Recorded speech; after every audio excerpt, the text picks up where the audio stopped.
Bismillahirrahmanirrahim. Assalamu alaikum dear students. Welcome to new chapter that is genetics. Very interested chapter जो कि पिछले कई दिनों से आप लोग कमेंट्स कर रहे कि सर जेनेटिक्स वाला चैप्टर स्टार्ट कर ले, तो मैंने आज स्टार्ट करना है। आप जानते हो जेनेटिक बायोलॉजी का वो ब्रांच है जिसमें हम इनहेरिटेंस या हेरिडिटी की स्टडी करते हैं। इनहेरिटेंस और हेरिडिटी तकरीबन सिमिलर है, तकरीबन एक दूसरे के साइनोनिम्स है, लेकिन मामूली सा फ़र्क जो मैं खुद कंसिडर कर रहा हूँ, हो सकता है ऐसा ना हो। इनहेरिटेंस यानी कि जब पेरेंट्स से अपने बच्चों में यानी उनके बच्चों में खसूसियात चले जाते हैं, यानी कि उनसे करेक्टरिस्टिक्स ट्रांसफ़र होते हैं अपने बच्चों के अंदर। यानी ये माँ बाप है, उनसे जब बच्चे उनके पैदा होते हैं तो उन दोनों के करेक्टर्स उनके अंदर आ जाते हैं। इसको मैं इनहेरिटेंस कंसिडर करता हूँ। जिस मटेरियल के थ्रू होता है इसको मैं हेरिडिटी का नाम देता हूँ, यानी कि वो जीन्स हो सकते हैं, वो डीएनए हो सकते हैं। अक्सर हम कहते हैं कि डीएनए जो है वो एक हेरिडिटरी या इनहेरिटेड मटेरियल है, सही। तो इस वजह से दोनों, बल्कि दोनों का एक ही मतलब है कि जब माँ बाप से उनके बच्चों में खसूसियात ट्रांसफ़र हो रहे होते हैं, इस फिनोमेना को हम इनहेरिटेंस या हेरिडिटी कहते हैं, और इनके स्टडी को हम कलेक्टिवली जेनेटिक्स कहते हैं। जेनेटिक्स दरअसल में सब उसके जो क्लासिकल जेनेटिक्स भी है, मॉलिक्यूलर जेनेटिक्स भी है, बहुत सारे हैं, लेकिन जो अमूमन हम पढ़ते हैं वो क्लासिकल जेनेटिक्स है, जो कि ग्रिगर जॉन मेंडल मरहूम ने हमें यह सिखाया था या उन्होंने इंट्रोड्यूस कराया था। अनफॉर्चुनेटली जब वो पैदा हुए थे, उन्होंने जेनेटिक्स के ऊपर काम किया था। उस ज़माने में लोगों ने बिल्कुल उसके काम को बिल्कुल तवज्जो नहीं दिया, उस ज़माने में इग्नोर कर दिया था। यानी कि ये जो ग्रेगर जॉन मेंडल है, ये 1822 में पैदा हुए थे, उसके अबू चर्च में थे। आप ये सारी स्टोरीज आपको पता है, बुक्स के अंदर लिखे हैं। 1884 में उसकी पोतगी होती है, सी वाइना के अंदर उसकी वो उसको बरीड किया जाता है ऑस्ट्रिया के अंदर। तो इस एज के दरमियान यानी कि तकरीबन 1866 के अंदर उन्होंने अपने कुछ पेपर्स पब्लिश किए या उन्होंने अपने थीसिस डिफेंड किए। उसके अंदर उन्होंने जीन्स या इनहेरिटेंस की बात की थी, लोगों ने उसको इग्नोर किया था, जबकि 1900 के बाद उसका काम जो है वो सराहा गया और उसको एक लक़ब दिया गया जिसका नाम जिसका मतलब है फादर ऑफ जेनेटिक्स, यानी कि ये लक़ब उसको दिया गया। इसके कब्र के ऊपर वो लिख लिया लोगों ने, लेकिन बाद में क्या फ़ायदा, उसकी ज़िंदगी में लोगों ने बिल्कुल इसको लिफ्ट तक नहीं कराया। तो जेनेटिक्स के अंदर कुछ इंपॉर्टेंट टर्म्स आते हैं, उसको आज पढ़ते हैं। सबसे पहले जीन। जीन क्या है? ये जो इनहेरिटेंस है या हेरिडिटी है, इसका फंक्शनल यूनिट जो है वो जीन्स है, सही है? जीन या जीन्स, इसको यहाँ पर मैंने स्ट्रक्चरल एंड फंक्शनल यूनिट कहा है, दोनों सही है, लेकिन खसूसन फंक्शनल यूनिट ऑफ इनहेरिटेंस है। यानी कि जब माँ बाप से करेक्टर्स उनके बच्चों में ट्रांसफ़र होते हैं ना, तो इनके लिए जो रिस्पॉन्सिबल यूनिट है वो है जीन या जीन्स। जीन्स कहाँ पर होते हैं? जीन्स डीएनए के अंदर होते हैं। यहाँ पर देखो, एक सेल है, सेल के अंदर न्यूक्लियस है, न्यूक्लियस के अंदर रेड कलर के क्रोमोसोम्स है। सपोज क्रोमोसोम, ये क्रोमोसोम बड़ा करके मैंने यहाँ पे ड्रा किया है, इसके अंदर आप ग्रीन कलर का डीएनए देख रहे हो। जब डीएनए को हम ओपन करते हैं तो वहाँ पर छोटे छोटे सेगमेंट्स उसका, यानी कि जो न्यूक्लियोटाइड से बने हुए हैं, उन सेगमेंट्स को हम एक जीन का नाम दे सकते हैं। इस तरह भी नहीं है कि एक क्रोमोसोम एक जीन इधर एक इधर एक इधर। ये पहले भी मैं आपको क्रोमोसोम का स्ट्रक्चर वगैरह समझा चुका हूँ पिछले चैप्टर के अंदर।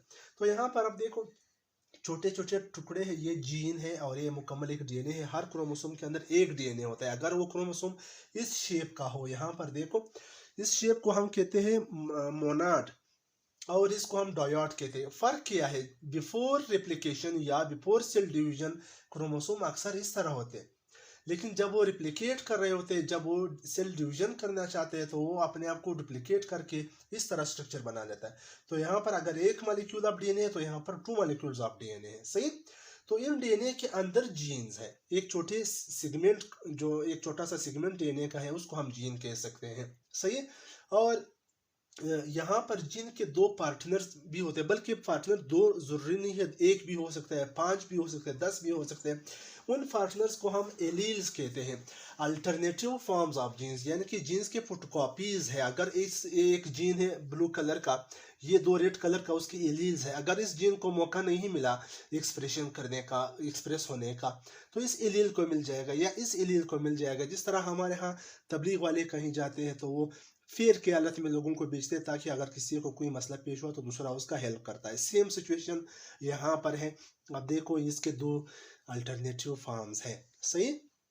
तो ये एलील्स है। और एक चीज़ मैंने यहाँ पे लिखा है फैक्टर।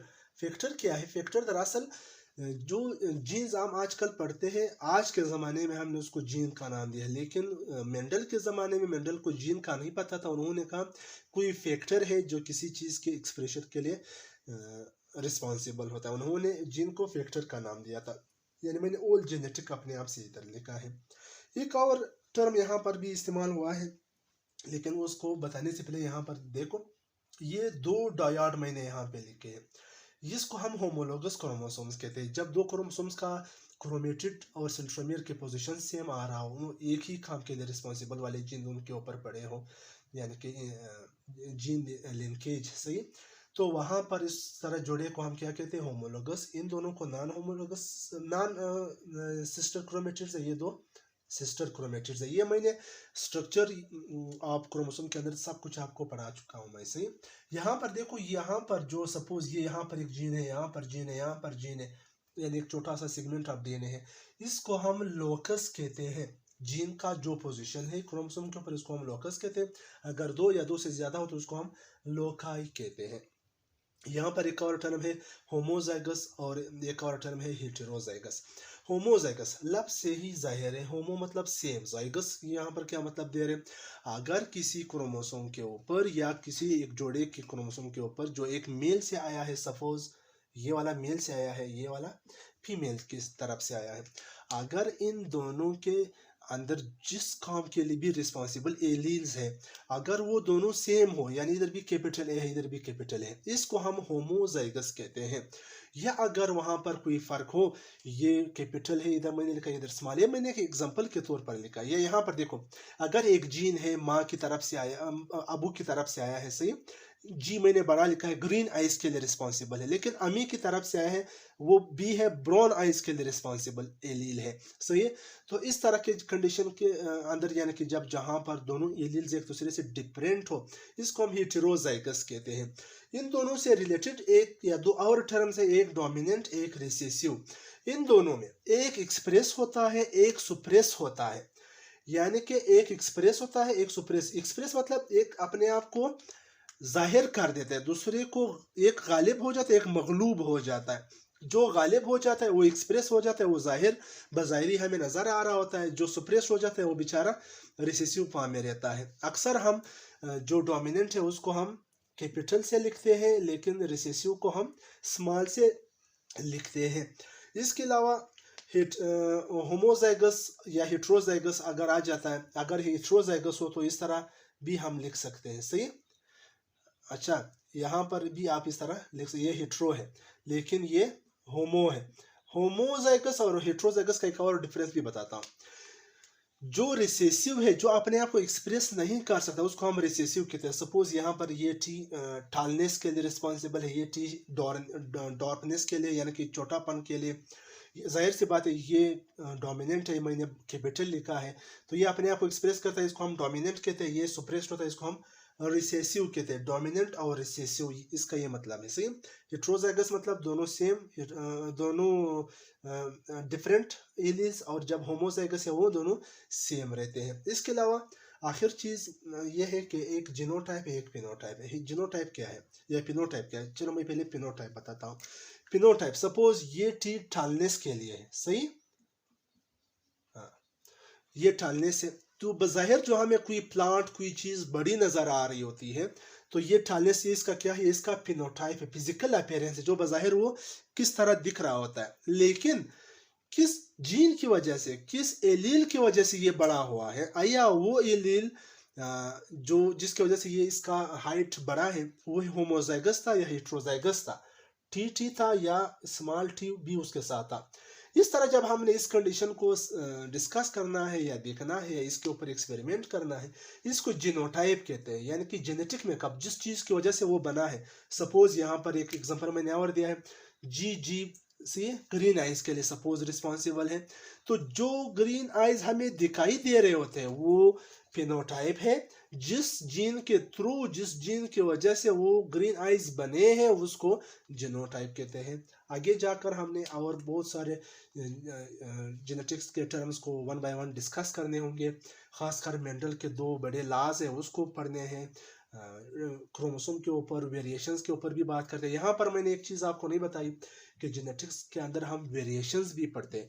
वेरिएशंस क्या है, यानी कि बच्चे माँ बाप की तरह तो दिखते हैं लेकिन 100% नहीं, उसके अंदर डिफरेंस आते हैं। बल्कि वो तो ठीक है, सपोज ये 3 बच्चे उनके ये आपस में भाई है ना, ये भी एक दूसरे से कुछ ना कुछ डिफरेंट होते हैं। ये डिफरेंसेस जो है ये वेरिएशंस है। वेरिएशंस भी इसके अंदर हम पढ़ते हैं, क्रॉसिंग ओवर पढ़ेंगे 1 बाय 1। फिलहाल यही काफ़ी है, अगले लेक्चर तक मुझे इजाज़त दीजिए और अपना ख्याल रखिएगा। अल्लाह हाफिज़। डियर व्यूवर, अगर आपको ये लेक्चर समझ आ गया है या आपको पसंद आ गया है तो आपसे गुजारिश है कि मेरा यूट्यूब चैनल सब्सक्राइब कीजिएगा ताकि आने वाले लेक्चर्स आपको आसानी मिल सके थ्रू नोटिफिकेशन।